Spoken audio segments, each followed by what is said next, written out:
Hey guys, Aaron Dorr here at the New York State Firearms Association. I have a terrible, frankly, update for every gun owner in New York State. We have just seen the worst gun control bill I believe we have ever seen filed here in Albany, put into the hopper. I need every gun owner in the state to take immediate action. If you're pressed for time, I get it. Whatever else you do, hit the link below and sign your petition opposing Assembly Bill 00360 here in Albany. If you've got some time, I'm going to give you some of these gory details. But again, if you're pressed for time, hit the link and take immediate action. So this bill was filed by Assemblywoman Chantel Jackson. She is, without a doubt, probably the craziest of all the crazies in the entire New York State Assembly. And as we all know, that's saying quite a bit.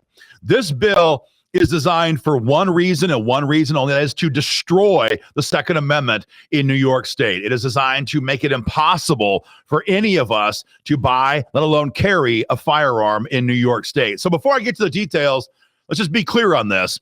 Crime is out of control, not just in New York City. It's out of control in Rochester. It's out of control in Syracuse. It's out of control in Buffalo. It's out of control in Albany. And chances are it's getting pretty bad in your community as well. Now, of course, Rochester says they have got the lowest crime rates in 2 or 3 years. Nobody who lives in and around Rochester believes that, because we've all seen the national law enforcement agencies, and those right here in New York, we know they're underreporting their crime stats, and we all know the reason why. So crime is out of control, and Chantel Jackson and her allies in Olympia want to make it impossible for us to buy, let alone carry, the firearm. How does she do that? It's a 5-step process. Number one, to buy any firearm in New York ever again, you have to go through a 5-hour exam. So if you've owned guns for 40 years, for 50 years, for 60 years, to buy the next one, you got to go through a 5-hour class. If there's no class offered near you, sucks to be you. If you can't get time off of work to go to the class, sucks to be you. That's level number one. The next way she's trying to make it hard for us to buy guns is after you go to the class, you have to then do a live fire shooting test with the gun you intend to buy, and then pass that test by a margin of 90% or higher. I don't know about you, I've never seen in the Constitution a requirement for a shooting test before we can buy a firearm. Now, of course, most people that I know train a lot, or at least as often as, ammo restrictions here in New York allow us to train. Most of us can easily pass the test. That's not the point. The point is it's not freaking constitutional. Number three, and here's where it gets really nefarious. Number three, you have to submit notarized proof that you have passed a drug test whenever you go to buy a firearm. Notarized proof that you've passed a drug test. So like some sexual assaulter or some murderer who's out on parole, you and I have to go into a bathroom, pee in a cup, and come back and show some pink-haired psycho staffer who works for Kathy Hochul that we're not a drug addict.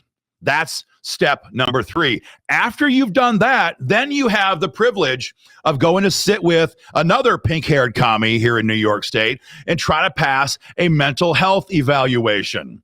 What kind of questions will be asked on this evaluation? God only knows, but it's pretty safe bet if you admit that you voted for President Trump, if you think that Kathy Hochul is a crazy commie dingbat, if you say that you're a Christian, or that you love the Second Amendment, or the Founding Fathers were great people, whatever it is you say, if you don't go along with the party line, odds are, depending upon who your mental health professional is, you're going to get bounced out. It's almost a guarantee. Next, if you survive all of that, you have to then provide proof that you have just purchased a gun safe that will fit the firearm that you want to buy. And you can't just say you bought the safe. You have to show them a receipt of the firearm so they can then make sure that firearm will fit inside of that gun safe. It is the most insane thing that we have ever read here at the New York State Firearms Association. Maybe it's just us. Maybe it's just us. I don't think the people who are sexually assaulting women here in New York State go through this list of crap. Don't believe that the people who are lighting people on fire on the subway in New York City have passed a mental health evaluation.